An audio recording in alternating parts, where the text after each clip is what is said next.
Olá, gente querida! Hoje é domingo, dia 6 de novembro. A Igreja no Brasil celebra a solenidade de Todos os Santos. Obviamente, nós sabemos que esta solenidade cai no dia 1º de novembro. Mas como no Brasil não é feriado, a Conferência Episcopal transfere para o domingo mais próximo, para que todos os leigos e leigas possam celebrar com bastante dignidade esta solenidade. Na verdade, é um convite à santidade para todos nós. Os textos são muito belos. Primeira leitura do livro do Apocalipse, no capítulo 7. O Salmo é o 23. A segunda leitura é da primeira carta de João.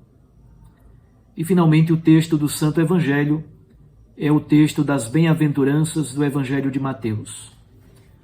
Vamos lê-lo e vamos comentar brevemente esta liturgia tão bonita que estamos celebrando. Naquele tempo, vendo Jesus as multidões, subiu ao monte e sentou-se. Os discípulos aproximaram-se e Jesus começou a ensiná-los. Bem-aventurados os pobres em espírito, porque deles é o reino dos céus. Bem-aventurados os aflitos, porque serão consolados. Bem-aventurados os mansos, porque possuirão a terra. Bem-aventurados os que têm fome e sede de justiça, porque serão saciados. Bem-aventurados os misericordiosos, porque alcançarão misericórdia. Bem-aventurados os puros de coração, porque verão a Deus.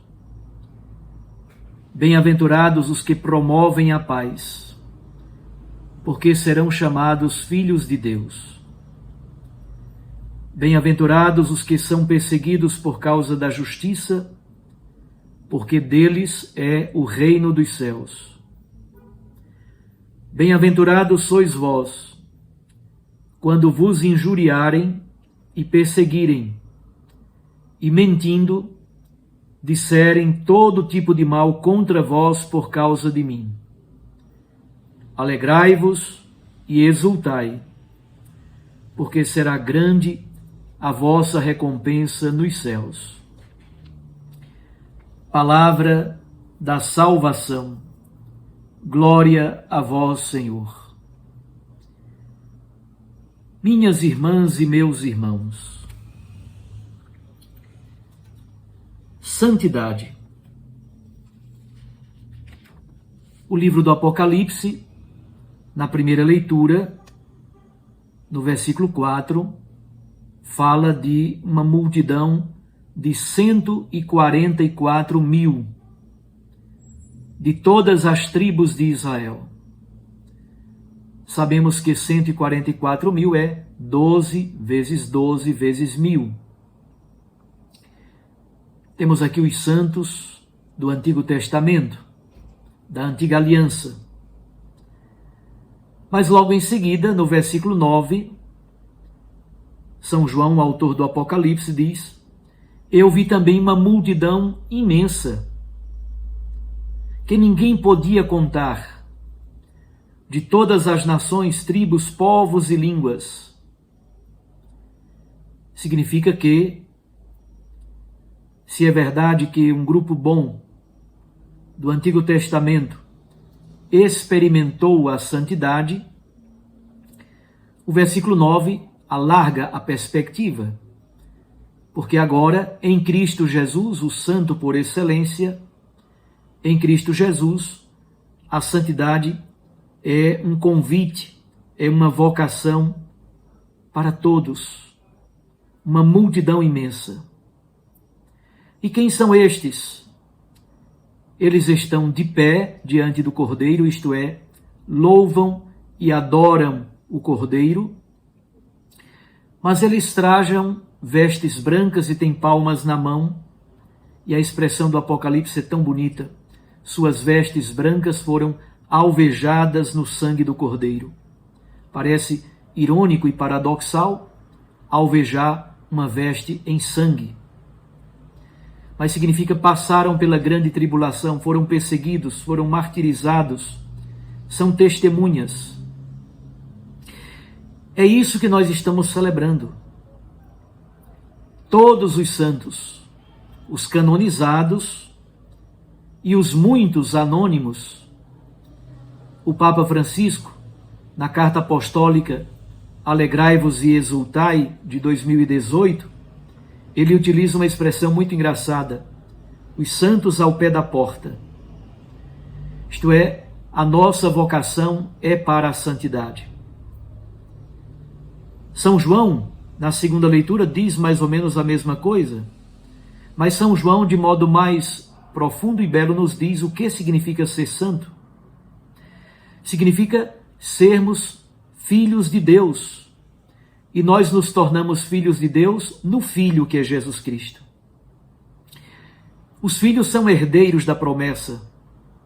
Jesus nos ajuda a compreender a santidade a partir desse texto da carta de João. Nós o veremos tal como ele é. A santidade, portanto, consiste, em primeiro lugar, nesta comunhão unitiva com Jesus, a união profunda com Jesus. Nós o veremos tal como ele é. Mas não somente. O Catecismo da Igreja Católica, ao comentar o dogma da comunhão dos santos, nos fala primeiro da comunhão com as coisas santas, comunhão com a palavra de Deus, comunhão com os sacramentos, especialmente com a Santa Eucaristia, comunhão com a Igreja, com os outros irmãos e irmãs, comunhão com a prática da justiça. Desta forma, nós somos convidados a um duplo movimento. O primeiro movimento é dizer não ao pecado, abandonar o pecado, vivermos na graça de Deus um projeto e um processo bonito de conversão. Mas quem faz esse processo de conversão, cada vez mais se une a Jesus Cristo no amor. E esta comunhão unitiva com Cristo tem consequências práticas na vida cotidiana, na vida ética. Ser semelhante a Ele, tornar-se semelhante a Cristo. Desta forma, compreendemos que a santidade é ao mesmo tempo uma vocação e uma missão. E o Papa Francisco, na carta apostólica Alegrai-vos e Exultai, nos apresenta dois grandes inimigos, duas grandes dificuldades para quem quer ser santo. O primeiro grande inimigo da santidade é o gnosticismo. Pessoas que imaginam que a salvação, pessoas que imaginam que a santidade se trata de conhecer Deus racionalmente, por meio dos tratados de teologia, estudar a Bíblia capa a capa e não ter amor. O Papa fala de uma mente sem Deus. É um grande inimigo do nosso caminho de santidade. O segundo grande inimigo é o pelagianismo. Imaginar que a salvação, a santidade, é simplesmente fruto dos nossos esquemas, da nossa capacidade, isto é, uma vontade, a capacidade racional que cada ser humano tem, mas uma vontade sem humildade, uma vontade sem Deus, os planejamentos mirabolantes da nossa cabeça, mas completamente distantes de Deus. Quem quer viver um caminho de santidade deve cultivar alguns elementos fundamentais. Primeiro, cultivar as virtudes, especialmente a virtude da fé e da humildade. O Papa Francisco também fala de cultivar a paciência e a mansidão. O Santo Padre fala da alegria e do bom humor que deve caracterizar a vida dos santos. Normalmente, Os santos têm um belo espírito e o bom humor que os caracteriza. A santidade tem a ver diretamente com a alegria e a consolação. Ao mesmo tempo, o santo, a santa, tem paresia, tem a ousadia da fé, tem o ardor missionário. Mais uma vez voltamos. Vocação à santidade, missão de quem é santo. Ousadia e ardor, ousadia e criatividade. Continua o Papa dizendo que quem quer ser santo compreende logo que ninguém se salva sozinho. O santo vive em comunidade. E finalmente diz o Papa, o santo cultiva a vida de oração, cultiva a vigilância, cultiva o discernimento. É isso que nos diz o texto das bem-aventuranças do Evangelho de Mateus. Mateus 5, de 1 a 12a, é um belo tratado sobre a santidade. Aliás, no documento do Papa, Alegrai-vos e exultai, que é de 2018, e eu pediria para que todos comprassem, lessem esse documento tão bonito. O capítulo 3º é exatamente o comentário a todos os artigos das bem-aventuranças. As bem-aventuranças de Mateus são 8 mais uma, ou mais duas, como queiramos. Inicialmente eram 8, construídas com base em uma moldura. A primeira bem-aventurança, bem-aventurados os pobres em espírito. A 8ª bem-aventurança, bem-aventurados aqueles que são perseguidos por causa da justiça. Estas duas bem-aventuranças fazem uma moldura. Por quê? Exatamente porque o complemento é construído com o verbo no presente. E como posse, o reino dos céus. Então, bem-aventurados os pobres em espírito, porque deles é o reino dos céus.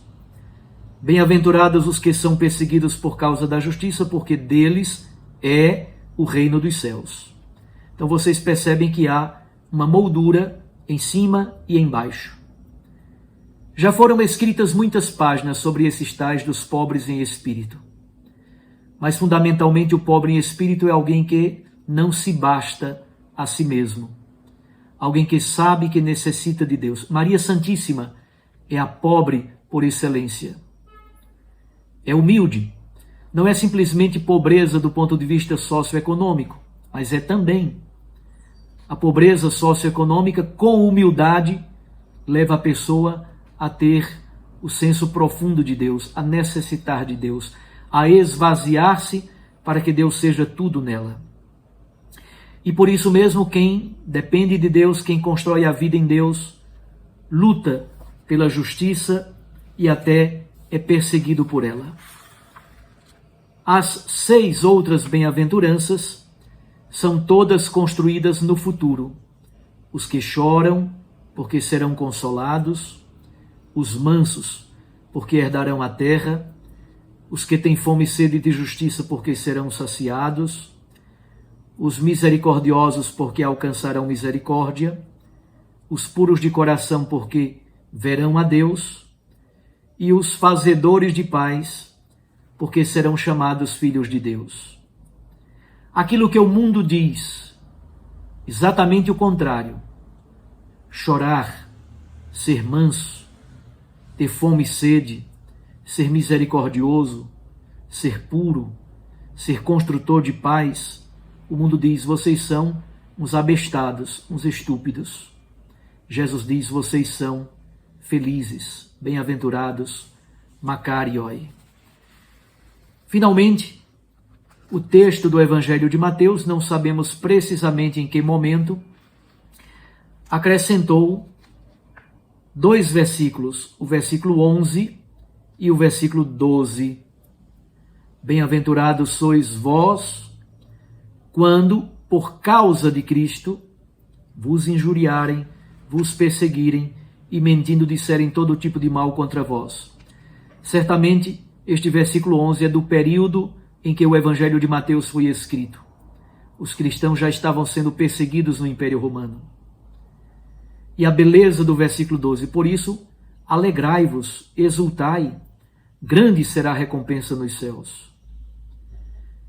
Nós somos felizes, Macarioi, bem-aventurados, chamados à santidade, mas ao mesmo tempo vocacionados para uma missão de testemunho de santidade. A santidade não é algo mirabolante em meio às nuvens do céu. Diz o Papa, os santos estão ao pé da porta.